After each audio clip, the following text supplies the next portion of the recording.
I almost didn't want to record a podcast this week. Just with the events of what went down in Kenosha, Wisconsin. Jacob Blake, who is thankfully alive, was shot in the back 7 times by police officers while he was unarmed, trying to break up a fight. Trying to be peaceful. And then with the whole villain that was Kyle Rittenhouse shooting 3 people and was able to just gingerly walk home with no kind of stoppage from the police of carrying the kind of weapon that he was carrying that he shouldn't have been carrying in the first place. And, with the whole thing with the election and Trump and with all the insanity and foolishness that was going on at the Republican National Convention, my friend Hilton George, he dubbed it COVID Con. But with all that was going on and just already being a very stressful week, I was ready to just, call it a weekend and not even worry about anything else. And then late Friday night, well, just not late Friday night, but just Friday night in general, we all learned that our king was dead. Chadwick Aaron Boseman died on the 28th of August after suffering for 4 years from colon cancer. Suffered in silence because I didn't know about it. I don't know if any of you out there knew about it. I know I didn't. Even if it was news, it was news that I guess it kind of went over my head, or I just elected to ignore it. But the fact remains that this man, over the course of those 4 years, he gave us incredible cinematic glory with his acting. He did the unthinkable. Well, not the unthinkable, but at the time, I guess, it was possible.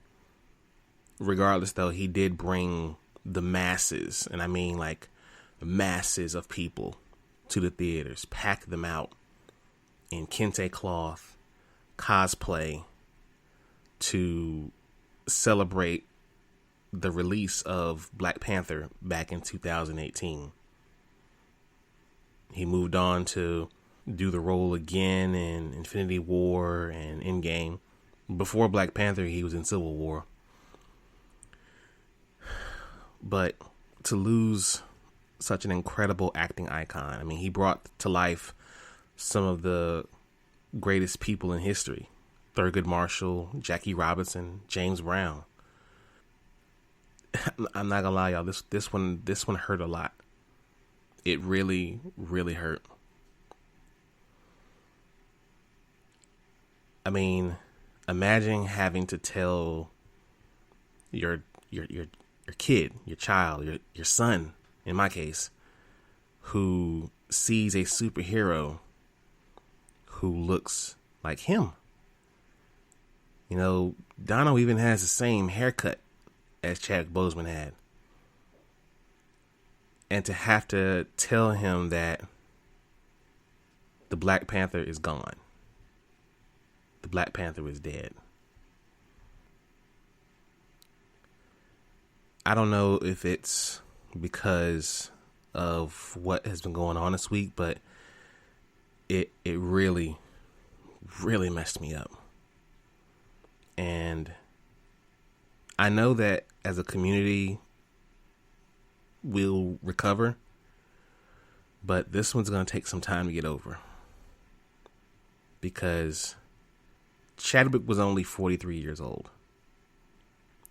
And regardless of what people may say or whatever religion you practice, we all know this man was just gone too soon.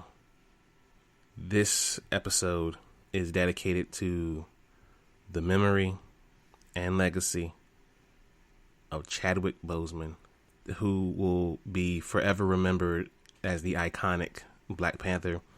I think I can safely say that we can put his role or put what he did for Black Panther right next to Heath Ledger, and know that no matter who takes on this role after him, we as a community of blurs and nerds will forever compare it to what he did. Rest in power, rest in peace, because you are no longer feeling that pain, brother. And as always, Wakanda forever. Ladies and gentlemen, blurs and nerds, freaks and geeks, this is Do You Speak Geek, episode 45.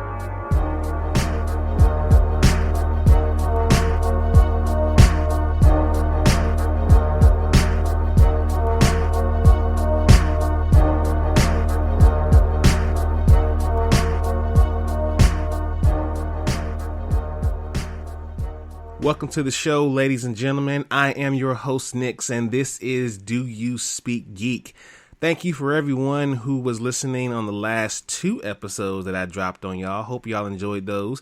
Shout out to Dono and shout out to my wife, the model mom KD, for being guest hosts on both those episodes, respectfully. Hopefully you guys enjoyed those. If you're a first-time listener, welcome to the show. And then if you're an avid listener, welcome back. The podcast, you can hear that on Spreaker. It's probably where you're listening right now. Spreaker is the home team. You can check us out there, and also multiple other podcast platforms. DoYouSpeakGeek.com, the central hub for everything DYSG. Check us out there. Follow us on the social medias as well. Facebook is new now at DYSGFB. Twitter at _ Do You Speak Geek. That's also under construction because for some reason Twitter has locked me out of my account. But hopefully we can get another account started and keep the party going over there. But Instagram is still popping at Do You Speak Geek. Please follow us there. Still about 6 followers away, people. Just 6 people out there. I know I got 6 fans who ain't following me yet. Follow us on social media there. I can get these pop figures away. 5 classic X-Men pop figures, all for you, all for free, just for liking and subscribing. And also YouTube, where you can find the Dono and Daddy Show. Please be sure to subscribe, like, hit that bell. Hulk, smash that bell for all notifications and leave your comments. We want to know what you guys think. All right, people, let's handle some business. Let's speak geek. Suit up. I wanna be the very best. Talk nerdy to me.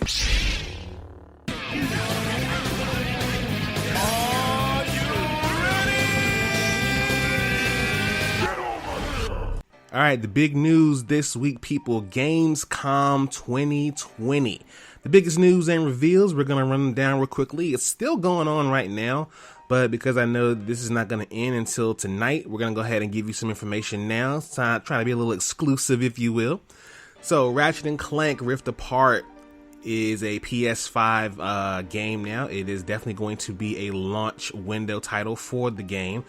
There was a demo showed at Gamescom, the traditional third-person Ratchet & Clank gameplay with the new rift shifting feature following an encounter with the one and only Dr. Nefarious. So check that trailer out or check that gameplay out if you haven't done so already. Dragon Age 4 first look and behind the scenes trailer. It received a first look trailer with behind the scenes footage from its developers at BioWare. The team also shared concept art and development footage and showed the return of Solus from Dragon Age Inquisition. We're also briefly introduced to Bellaria and Davrin, who will be played by Ji Young Han and Ike Amadi, respectively. Lego Star Wars, the Skywalker Saga. The good news is that we got a brand new gameplay trailer for the game, which is also confirmed to be released on PS5 and Xbox Series X. The not so good news is that it has been delayed to spring 2021. However, considering the ambitious game title it looks like right now, the entire Skywalker Saga, we think they should take all the time they need to make it as perfect as it can be. Call of Duty Black Ops Cold War trailer reveal. Now, I'm not a COD guy. I'm more of a Battlefield guy, but this trailer looked amazing. We saw an extended version of it. Trailer also featured a reveal with features returning characters Frank Woods, Alex Mason, Jason Hudson, and we even got a glimpse of President Ronald Reagan. Wow. I think Huey Freeman would have something to say about that. The Sims Journey to Batuu. Now, this was inspired by the Galaxy's Edge at both Walt Disney World and Disneyland, and will be available on September 8th. The first look trailer showed off many locales from Galaxy's Edge and familiar characters like Rey and Kylo Ren. It also includes lightsabers and much more. Now, personally, I don't mind this. This is a pretty good deal here when it comes to the DLC, but EA, you know what we really want. What's up with Sims 5? Seriously, what's up with it? Unknown 9, Awakening. It received a somewhat cryptic reveal, but if it's being billed as a story world that will encompass books, comics, podcasts, and games all set within a universe based on the real world, but built around historical mythology and conspiracy theories and filled with shadow organizations trying to uncover or protect dangerous knowledge. It's looking like a pretty good deal there. I hope they bring it to consoles as well as PC. And we also got gameplay from Star Wars Squadrons. Can't wait to play this one. The campaign got the spotlight during Gamescom. It was revealed such classic film characters as Princess Leia and Wedge Antilles will make an appearance in the game. Hopefully we'll see some more big faces there. Hopefully we'll see Han, maybe even Chewie, maybe even the Mandalorian popping up in Squadrons. Hopefully we'll see what happens there. All right, let's get into my favorite portion of the show, Source Wall. Man, you come right out of a comic book. Behold the source wall. Can you read, my son? Well, that depends. There is nothing wrong with reading a story and looking at the pictures. Enough said, Stan. Let's jump right into it. Pull list this week. The big one, Batman 3 Jokers #1. 30 years after The Killing Joke changed comics forever, 3 Jokers re-examines the myth of who or what the Joker is and what is at the heart of his eternal battle with Batman. New York Times best-selling writer Jeff Johns and the artist Jason Fabok, the writing artist team that waged the Darkseid War from Justice League, reunite to tell the ultimate story of Batman and the Joker. After years of anticipation starting in DC Universe Rebirth, the epic miniseries you've been waiting for is finally here.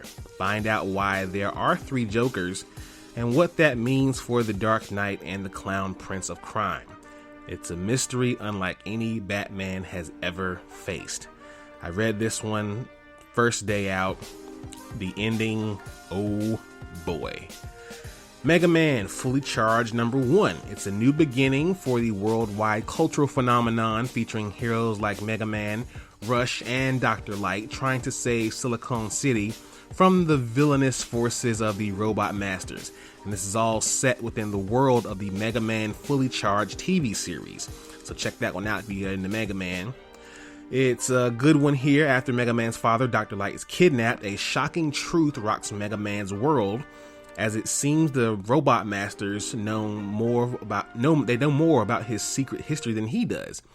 When Mega Man's forgotten memories of the brutal human-robot war are triggered, our hero is left to question just who he is and if he can trust anything or anyone, including the man he calls father.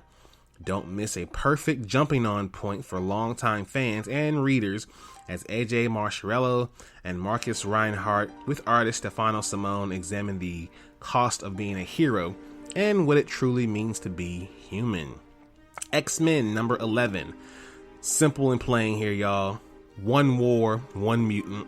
The trees are killing the children. This is an Empire tie-in. The cover art looks amazing. Shout out to the cover artist on that one. Maggie looks great. Spawn 309. Consequence of Sin Part 2. New heroes, new villains, and a new war. The mysterious and dangerous army of spawns continue to grow. First She-Spawn and Reaper, then Medieval Spawn.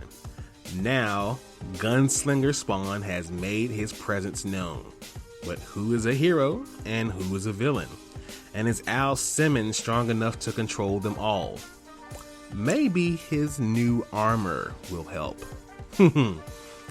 Peep that one, y'all. It's a great book. I can attest to that one. Let's jump into Watch This. Watch this, y'all. Thunder! Thunder! Thunder! Lannister always pays his debts. Whoa, dude. I am the villain of the story. All right, we got a live-action Powerpuff Girls show in the works at the CW. Now, in the proposed series, the one-time child heroes are now disillusioned 20-somethings who regret spending their youth fighting criminals. The question lingers on whether they can swallow their resentment long enough to come back together and save the world when it needs them the most. The project is being developed by Heather Reiner and Diablo Cody. Sarah Schurter, David Madden will executive produce, and also, because it's CW, you know whose hands is on it, Greg Berlanti. The television show will be produced sometime in 2021. DC, Warner Brothers Animation, and Warner Brothers Home Entertainment released their 2021 release date. Now, the first release will be the Batman Soul of the Dragon. We already talked about this before. It's a 70s set original tale, executive produced by Bruce Timm. The voices will have Grimm's David Gulentny as the voice of Batman Bruce Wayne. Arrow's Michael Jai White will be reprising his live-action role as Bronze Tiger. And the chairman, Mark Dacascos, will be Richard Dragon. Kelly Hu as Lady Shiva, James Hong as O-Sensei, and Josh Keaton as Jeffrey Burr. The other film that they talked about here was the Justice Society World War III. It's an original story slated for release in spring. Bomber told viewers that they may hear a familiar voice from the Superman Man of Tomorrow panel in the movie. Half jokingly implied that he has a role in it. But arguably the biggest news revealed from the panel's confirmation is the long acclaimed two-part Batman The Long Halloween. It will debut in summer of 2021 with the second and final installment due out in the fall of next year. Long Halloween is one of the best Batman stories ever, and because they're going to do a two-parter, I cannot wait. Hopefully Kevin Conroy can come back and voice this one. It's going to be fire. Resident Evil is getting a Netflix series. How about that? Now, according to Netflix, Resident Evil will tell a brand new story across two timelines. Here's how they described it. In the first timeline, 14-year-old sisters Jade and Billy Wesker are moving to New Raccoon City, a manufactured corporate town forced on them right at adolescence in full swing. But the more time they spend there, the more they come to realize that the town is more than it seems, and their father, Albert Wesker, we presume, may be concealing dark secrets. Secrets that could destroy the world. I mean, of course, it's Raccoon City. Cut to the second timeline, well over a decade into the future, there are less than 15 million people on Earth and more than 6 billion monsters, people, and animals have been infected with the T-virus. Jade, now 30, struggles to survive in this new world, while the secrets from her past about her sister, her father, and herself will continue to haunt her. Now, no casting information has been announced just yet.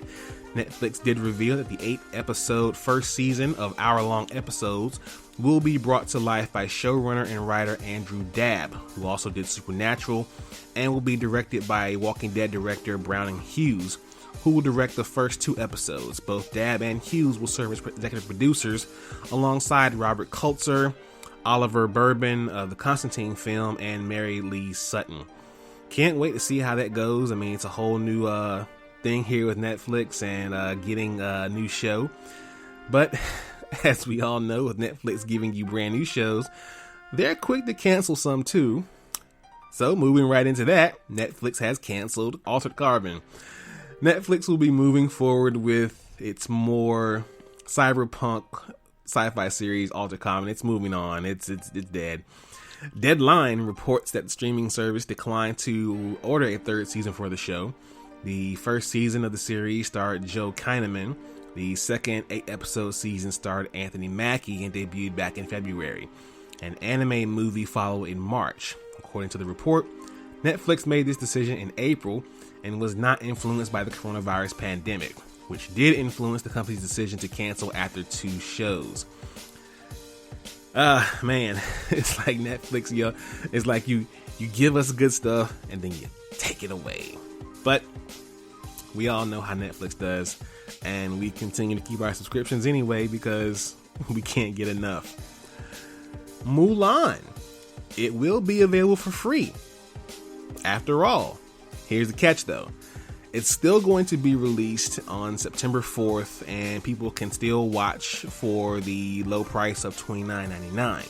However, it will become free to all subscribers of Disney Plus in December. So, if you really want to see this movie, go ahead and spend that spend that $30, or like most of us will probably do, we'll wait till December and catch it then.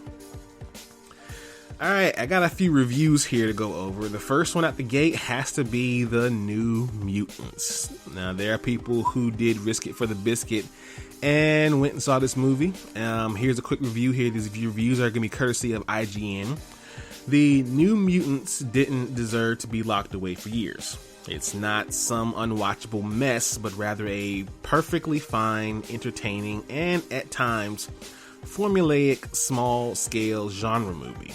The solid young cast makes their troubled protagonists appealing and identifiable, more distinctly drawn than some of the supporting characters in the past X-Men movies have been. While the first half is fairly by the numbers, things get weirder and more entertaining in the second half of the film. The New Mutants have already earned its place as a curious footnote in Fox's now defunct X-Men franchise, but it's a stronger, better movie than such diminished expectations from its long-delayed release would suggest. So, in a nutshell, it's better than we thought, but yeah, it was probably time to go ahead and end that franchise anyway. Superman, Man of Tomorrow, the animated film here, was released this past week. A safe and largely predictable take on the Man of Steel's iconic origin story. While the lack of narrative ambition is disappointing at times, there's a reason this particular story has endured well over the years. Man of Tomorrow gets to the heart of Clark Kent and the emotional journey he has to experience before he can truly become Superman. With a revamped visual style and a strong voice cast, Man of Tomorrow serves as a solid start point for this new animated universe DC is going to begin. Can't wait to watch that one. Me and Don will probably check that one out when we get a chance and give you guys a little review on that. We'll see. Bill and Ted Face the Music. Now, this one released to theaters and on demand. It's a pleasant escape for the quarantine-stricken, a sweet and entertaining romp that defies expectations by largely recapturing what worked about the series so many years ago. Keanu Reeves and Alex Winter rekindled their past chemistry almost instantly, even if their successors, Bridget Lund-Painley and Samara Weaving, aren't always quite as well served by the dash material. Still, the whole ensemble cast is entertaining, and the movie itself proves a good-natured distraction from our own grim time. After this past week, I might have to check that out. Alright, people, let's get into Thumb Life. Peace, love, and video games! That sound like Donkey Kong.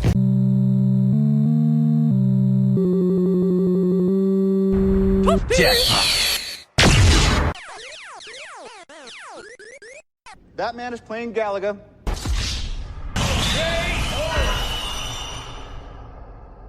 Alright, gamers, check this out. Now, this is for my PlayStation people out there. Let's come to the room real close. Let's get close. Shh. I gotta tell you this, okay? PS5 is giving PlayStation gamers a chance at a pre-order. I know that doesn't sound like much, but it's a chance at a pre-order. Now, this is from their direct PS5 page, and it reads as follows. There will be a limited quantity of PS5 consoles available for pre-order. I know that sucks. So, we will be inviting some of our existing consumers to be one of the first to pre-order one from PlayStation. Pre-order reservations will be taken on a first-come, first-served basis. So once you get an invite via email, we encourage you to follow the instructions and act fast. The sign-up page there does have the ability for you to enter your PSN handle. In case anyone wants to know, mine is Day1Nix. Check that out if you get a chance. And yeah, it's going to be a bit of a madhouse because they're already saying that they don't have enough consoles to really make sure everyone gets one. I think we're going to be looking at another Wii situation where Wiis were just so high in demand that no one can get their hands on one. But such is life. Quick review here of Madden 21. It's a great example of why competing, breeding, and, well, let's just say this. With a comparable NFL experience on the market, EA has allowed its marquee sports franchise to fall behind in an almost significant way. In a world where its contemporary sports games continually evolve with innovative new game modes like NBA's 2K Neighborhood, deep franchise options like My Career, My Team, and My League of the 2K series, or even the cinematic story mode in EA's own Fight Night Champion, a boxing game from back in 2011. Madden's lack of innovation has reached its tipping point. There is no excuse for Madden's stagnation. The tweaks were appreciated to the core of the gameplay and the chaotic novelty of the yard. But unless y'all can go ahead and do something about that franchise mode, it's not going to be enough to make me want to sing its praises. So there's that. Let's speak technical for a moment. Technically speaking, Your technological advancements 1.21 gigawatts! Have you tried turning it off and on again?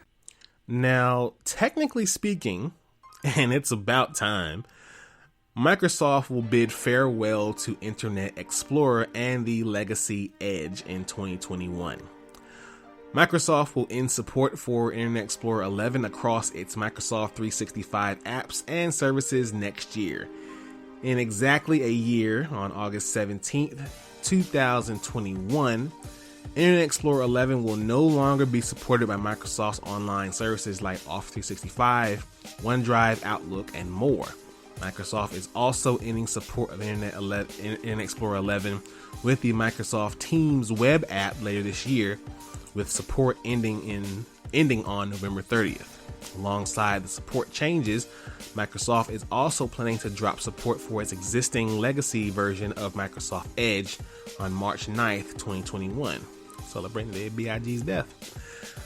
After the end of the support date, the legacy version of Edge will no longer receive security updates. Microsoft has been moving existing Windows 10 users over to its new Chromium-based Edge browser. Basically, it's Microsoft Google Chrome. Yeah, it's sitting on Chrome with Windows, so I guess it's a car. And the company says new devices and future Windows feature updates will all include the new Edge browser. So for you people out there who are still stuck on using Internet Explorer, your days are numbered. Well, I'm going to do what I do about this time and go ahead and get out of here. Thank you all once again for listening. Please listen to the content. Be sure to like, follow, and subscribe. Follow us on social medias, Facebook, Twitter, and Instagram. As always, live to play to win to live. I speak geek. Do you speak geek?